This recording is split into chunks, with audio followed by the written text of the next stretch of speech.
himself and share the organization he's representing here today. Good morning. Hi, I'm Chef Paul Mendoza at Galveston College. I run the Culinary Arts program here, and I'm happy to be here. Let us know about your background. Where are you from? How long have you been cooking? And then I guess why should somebody go to GC? Okay. Well, I have probably kind of an interesting background. I grew up in the Beaumont, Port Arthur area many years ago. I sort of have lived in a triangle. So I lived there for the first 20 years of my life. I moved to Houston for about 20 years and worked in the oil and gas business. And then went to culinary school in Houston, and then we moved to Galveston. So I've been here almost 20 years. So I've spent about 20 years in the three different places, but never more than about 100 miles from each other. Yeah. So when did you start cooking? Like whenever you were really young, when did you find out that you were good at this? Well, funny thing is, actually, my mother, I'm one of 8 children, and my mother went back to work as a surgical nurse. And at some point when I was a teenager, and I was the one left at home to start, cooking dinner because she worked until like 7 o'clock. So that's kind of where I got started, although I never thought about that being a career.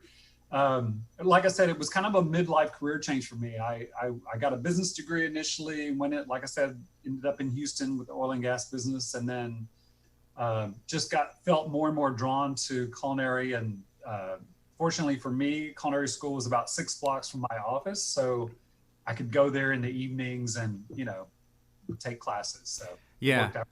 Yeah, so you switch from oil and gas, which there's a lot of oil and gas in Houston. You can make a lot of money. I mean, there had to be something else besides the lucrative, career of being a culinary art instructor. Maybe I'm wrong, but what is it that helped facilitate that change? I enjoyed the job that I had. I worked with a great group of people. I was there in the last company for like 16 years. I just felt like there was more to do than, write about oil and gas. Yes. And so I always have enjoyed cooking and baking. And so it just seemed like a natural thing to pursue. Okay, that's awesome. But then not only did you pursue it, you decided to take it a step further and to teach it. So how did we get there? Well, that's kind of a funny story. So when I finished up school, we had to do an internship. My internship ended up being done at Moody Gardens Hotel, and worked under Chef Schmid, who is a great colleague now, mentor. And when he was still at Moody Gardens, when I started teaching, I loved sending my students there for their internships because I know I understand that he's a great teacher. So anyway, after school and after the internship, I ended up working there full time under Chef Urs. And there was a student that was here at Galveston College who was also working there part time. And so she mentioned that they were going to be looking for, instructors. And so it kind of started out as, oh, well, I should apply for that, just sort of jokingly like that. So I mentioned that to a couple of friends, and they said, we think you'd be good at that. You're very thorough and patient, not words that I would necessarily hate with myself. Thorough maybe, but not so patient. Anyway, so I talked to the guy who was the director at the time, and he said, well, why don't you come and try it as an adjunct? So the following fall, which was 2004, I taught a couple of classes at night and just kept my full-time day job at Moody Gardens. And really enjoyed it. And so in January, I applied to go full-time teaching. And the gentleman that was the director left to start the program up at Alvin Community College. So not only did I get a full-time teaching position, but I also got to run the program. So that very first semester was rather interesting. Yeah. Because, it was like underwater the whole time. But we And it's, thankfully, I had some great people to work with, and between us all, we kind of got it pulled together. So Okay. You mentioned working at Moody Gardens, and when I think of Moody Gardens, I guess that's hospitality industry. Is that the culinary arts? It's all hospitality, and is there opportunity here locally in the county for people to get jobs? Oh, by all means. Well, and we say that about Galveston. Tourism industry is one of the biggest drivers after the medical field. Well, biggest employers, I should put it that way. So, everywhere you look, there is a restaurant or a hotel that has a restaurant. And then, there are lots and lots of other opportunities. There are cruise ships that, have chefs. There are hospitals that have chefs. You can work offshore on an oil rig and cook food. So there's lots and lots of opportunities for people, especially here on the island. This is KHEA Radio, 99.5 FM. We're talking to Chef Paul Mendoza. He is the head of the Culinary Arts program at Galveston College. Galveston College, the Culinary Arts program, what kind of, I guess, degree or certificate or training, what can you get? Okay. We have what we call a stacked credential. So students come to us in their first semester and they take a certain number of courses, which makes them eligible for a basic cert. If they continue on, get additional cooking classes and additional lecture classes and do an internship, they earn a level 1 cert. And then if they want to continue on toward the associate's degree, basically the difference between the first year, which is mostly technical, and the second year, which is mostly academic. First of all, it's 15 hours of core, which every degree, every associate's degree in the state of Texas has to have, English, government, those kinds of classes. And then there are a number of classes that I like to refer to as that teach the business side of the food service industry. So things like food and beverage cost controls, purchasing, hospitality marketing and sales, things like that. So a student can come in and get one certificate, they can move on and get the second certificate. And if they want to keep going, they can go on and get the associate's degree. Here's a comment that I'm going to read. This is from Lyda Plummer. She's from Galveston, a local artist, very talented. She said, she said, "You're an amazing man." And I said, "Hey, did you take any of the classes?" She said, "Yes, I was a work study student under the culinary department. So in a way, he was my boss during my first semester at Galveston College." Right. So shout out to Lyda. I think she got an associate's degree in political science or something in that area, but is pursuing her calling and of music, and she's very talented. Yes, yeah, very talented. Yes. So Chef Paul, what do classes look like right now? I mean, school starts, I think it's in August, right, at the college, but what did it look like in the spring? What's it going to look like in the fall? Yeah. So in the spring, of course, everything up till spring break was pretty normal. And then, of course, we all know the COVID story. So when we came back from spring break, the first week we were back, it was just instructors, well, staff and faculty. And we basically had to convert our face-to-face classes to online.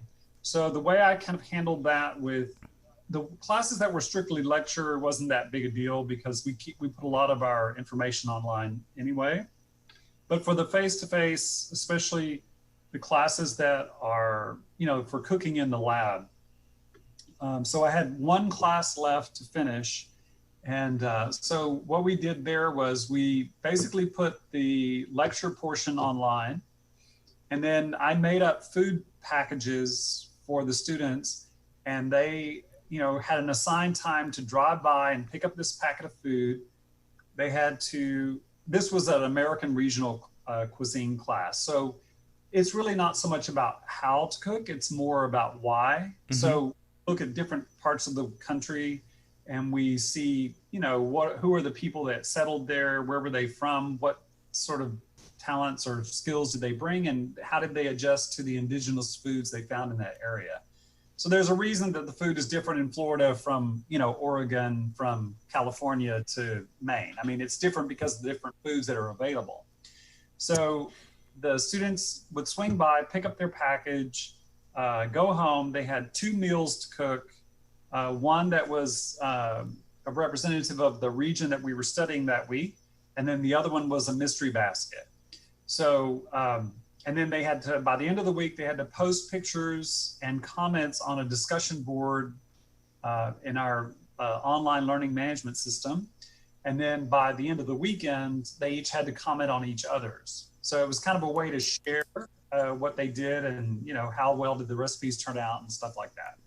Okay, that's awesome. And you gotta, I guess, just make it work with what you got. Because at the school at Galveston College, I mean, what kind of facilities are there? And then if people are working virtually, I guess they're working from their kitchen or a friend's kitchen, right? Right. Okay. Right.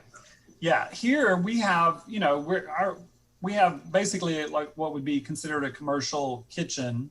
I have 5 complete workstations that have prep sink, prep table, and stove, like a 6-burner stove. And then we have a bunch of other cooking equipment and lots of other, small types of equipment.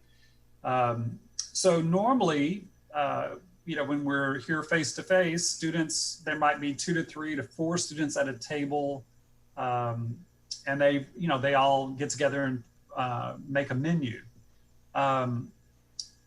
The way that will probably adjust for the fall, especially, is that we may only be able to limit like 1 student to a table so that we can maintain that distancing. So we may have to do it in like shifts where we have groups, like maybe have an A and a B group, may come on opposite days or something like that.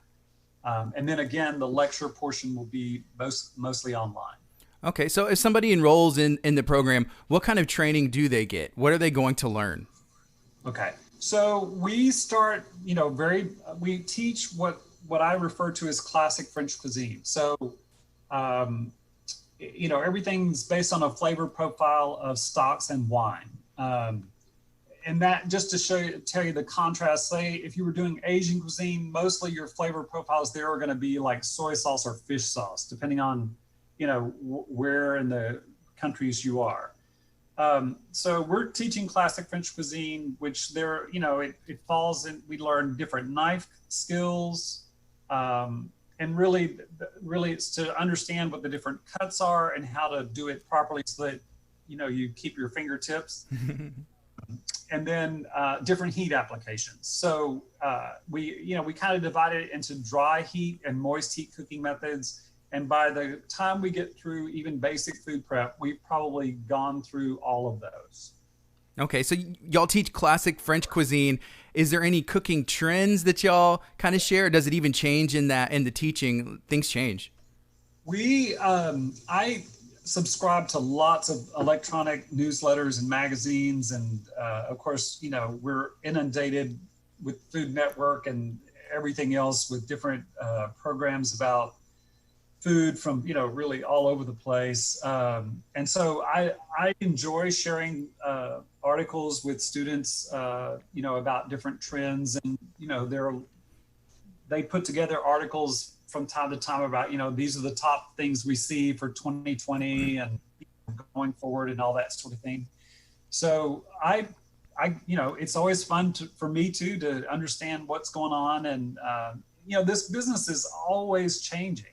So that's one of the things that keeps it exciting, because somebody's always discovering something new, or a new way to present something, or, a new way to combine things that makes the flavor pop or something like that. You mentioned the Food Network earlier, and my wife loves watching the Food Network.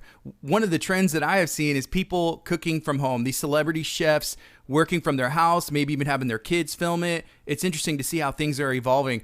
Do you have a show on Food Network or a celebrity chef that you follow or you're a fan of? Not particularly. I mean, we oftentimes in the evenings we watch Guy Fieri with his,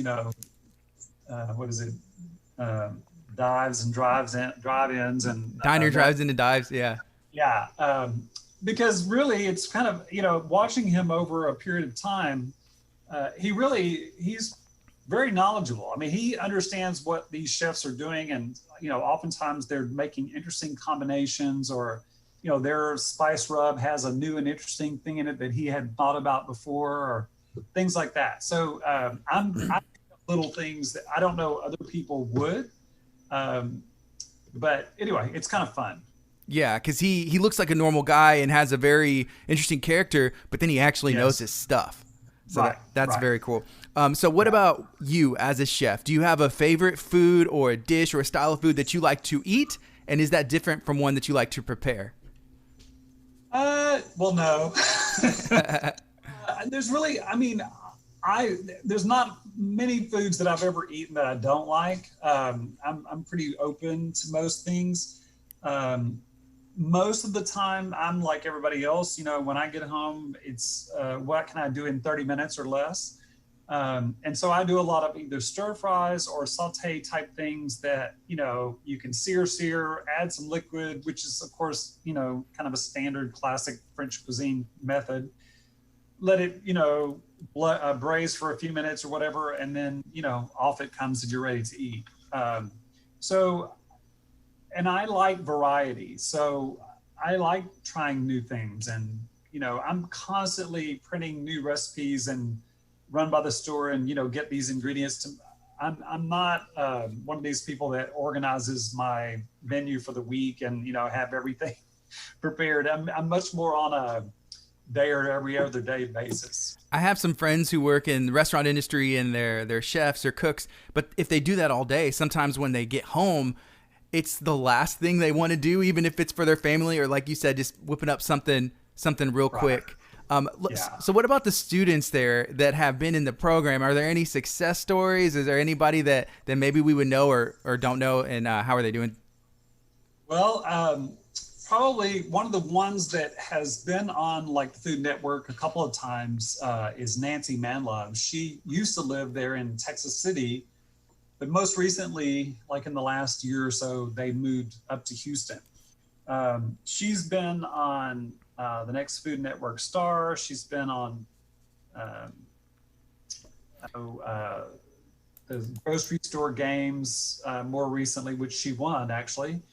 And then I don't recall the name of the other show she was on where it's Alton Brown and they give them challenges and things like that. Anyway, she won that one once as well.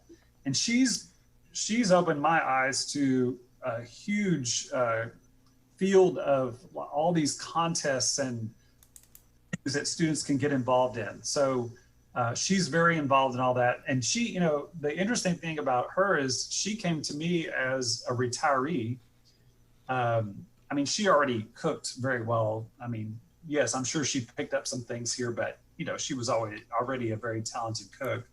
And she's now refers to herself as the Nana chef. And, you know, she's got grandkids and, you know, and loves cooking and entering these contests. And she's she's busy. Yeah. I think she was one of the judges at the San Leon Oyster Festival last year. Probably. Yes. And I have to give a shout out to Chef Mary Bass, because I believe she went to the Galveston, she went through that program too. She did. That was before my time, but I know Chef Mary, and yeah, she's great. Okay. And whenever you were talking about Nancy, one of the things you said, she already had a knack for cooking. What if somebody doesn't have that? Do they have the potential to be a great chef still? Sure. I think if you're just, if you have an interest and you're passionate about it, and, you know, most chefs probably love food. They like to eat themselves. So, you know, finding those flavor combinations or, you know, getting it just perfect, it's kind of a holy grail we always seek, you know. Okay. What about any advice? Do you have advice for students or somebody who's looking to maybe have a career change like yourself, or they have always wanted to go into the culinary arts field? I think the qualities that students probably, and this is probably not really different from most any field, but it helps when they show initiative, if they're curious. It always surprises me when I find students that it doesn't appear as though they're all that interested in learning about new things. When I was in culinary school, it was like everything I could get exposed to, I thought was, you know, fascinating. And so I think everybody should feel that way. Mm-hmm. And I know that for a lot of people, you know, food is just something they have to do. To me, it's a joyful thing. You know, I love to eat and I, like I said, love to cook. So I think in this industry, because it's not an easy industry, it's hard work. And so I think you have to be naturally curious, you have to have initiative, and I think you have to have a strong work ethic, because in a lot of restaurateurs, these are the types of things that they say they'd like to see in in employees. Show up on time, have basic skills. They can teach you, their menu, but they need somebody who's willing to learn, basically. Mm-hmm. Can you explain the difference between a traditional student and a non-traditional student, and if both of those would be great candidates for the culinary arts program? Traditional student, of course, would be someone, or this is how we refer to them, it would be someone just graduating from high school. So they're usually 18, 19 years old. We're fortunate here locally in that we actually have a dual credit program with our local high school. So students can, take a number of courses in their junior and senior year that will apply toward a certificate or degree here. And so then that way, once they graduate from high school and come to college, they can get through it, the program a little bit more quickly. So the traditional student would be someone, like I said, who comes straight from high school and, enters college. The non-traditional would be someone like me who, they decide to do this later in their life. I was in my 40s. Nancy was, I think, 60-ish. And I've had an 82-year-old who was here some years ago. And so I find that it's very interesting in a class to have this variation of students, or variety of students. So I like having 18-year-olds and 60-year-olds because they all have a different perspective and they can learn from each other.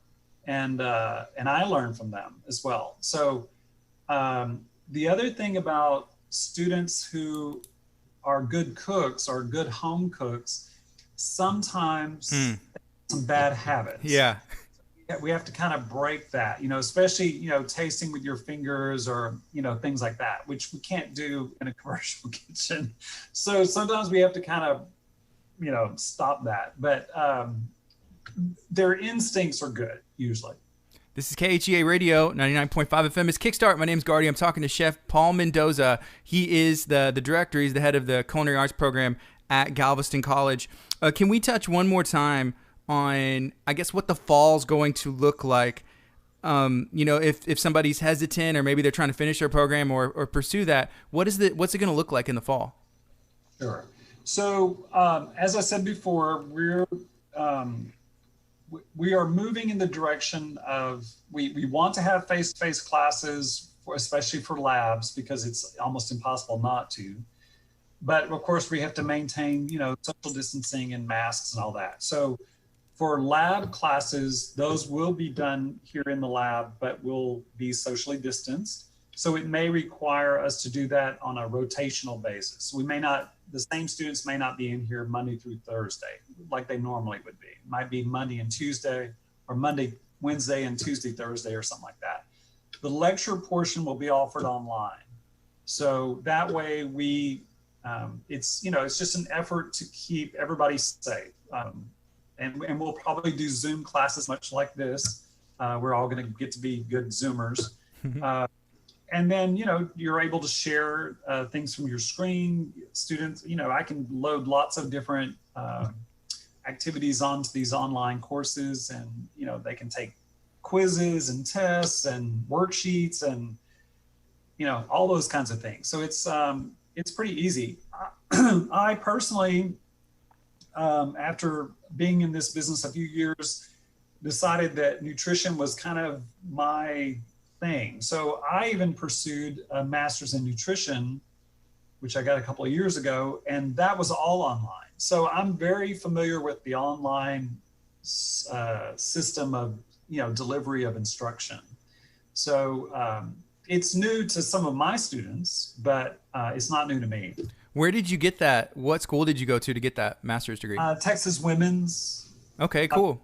Yeah, it was, with my schedule, it's hard to get a way to especially drive to Houston.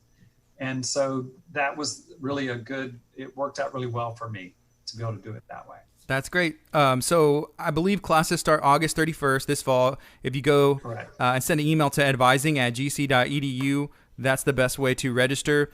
Chef Paul, how can somebody reach out to you if they have any questions about the program?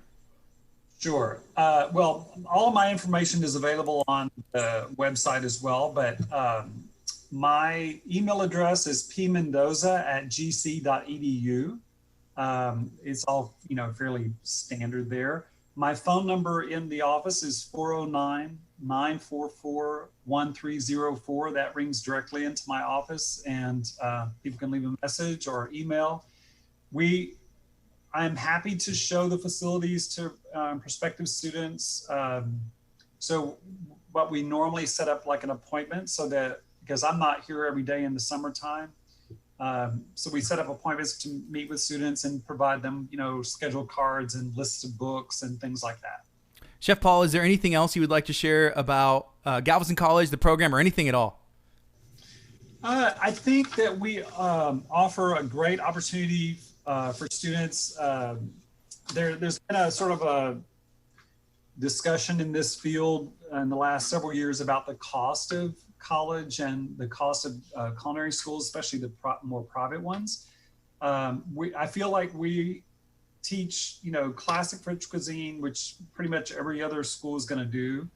We do it at a very reasonable rate, and I think the students are exposed to a wide range of products and equipment and skills, and then they have all these wonderful restaurants to go work in. So I think that it's a great win-win situation for anyone that's interested in doing this. And the fact of the matter is that really a career in culinary can go anywhere. It's a skill that is transportable, anywhere in the world, really. Mm-hmm. Thank you for joining us today, Chef Paul. I appreciate you. Sure. Thanks. Nice to meet you. This is KHEA Radio, 99.5 FM. Y'all be